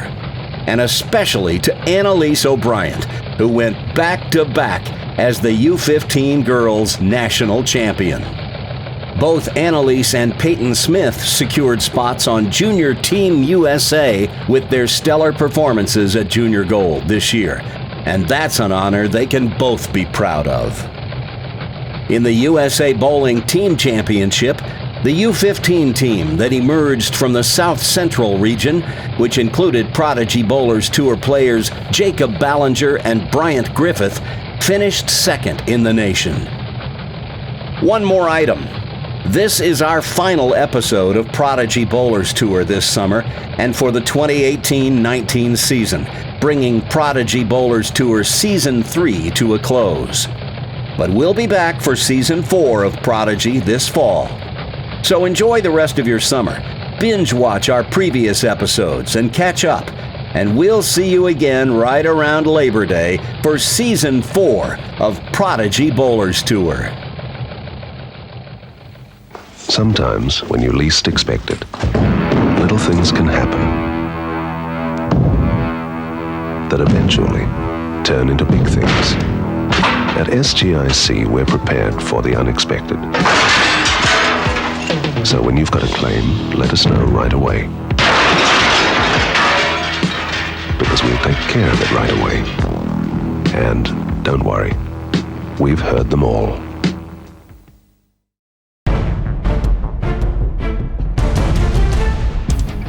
So there you have it, our first ever For Littles Only event on Prodigy Bowlers Tour. Big thanks to all the families who brought their little bowlers to participate in the event today, especially those who went out of their way, including Graham Whitley's family, who flew in from Oakland, California, Hunter Vincent's family, who drove down from Kingston, New York. Corvin Klein's crew drove down from Ionia, Michigan, and will be driving right back tonight. Kaden Geldof Hess and his dad drove down from the Detroit area. Well, his dad did most of the driving. Trey Hoggard III and his whole family, who drove down from Roswell, North Carolina. And of course, Cameron Morton and his dad, who were heading back home to Jacksonville, Florida from Junior Gold in Detroit, and decided to stop off and bowl Prodigy with us. Thanks to all these families, and of course to our Atlanta area Prodigy family for making this first ever For Littles Only event a success. I hope everyone had fun. I know one guy who had fun, but then again, He always has fun when he's bowling. First of all, you look beat. Is that because you've been bowling all afternoon or because you just spent a week in Detroit? Both. I know, you had a long trip back yesterday. Yeah. A long drive from Detroit back to Atlanta. You did great up there, but you did even better here today. Thanks. And you, in your final event as a little, because you have asked to move up to the varsity this fall, no more littles for you, buddy. You know what that means? You gotta step up and beat the bigs now. You don't look that big, but you're gonna be a big. So in your swan song as a little, you have claimed the title in the For Littles Only. I'm gonna get our first ever. And what are you doing? I'm getting into You're what? I'm getting into something. Wait a minute. What are you doing? I'm getting into Kaden. You're giving it To Kaden. to Kaden. No, it's his. You're the littlest one here, so it seems fitting that you would get it. He's busy bouncing the ball around. Thanks, man. No problem. That's pretty awesome. We've been watching Hunter for years, but hey, so much better. Hey, Hunter. Hey, Kaden. Give me 5. You did great. Let me see that. Let me see that trophy. Way to go. There's your littlest little.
Visitors from out of town.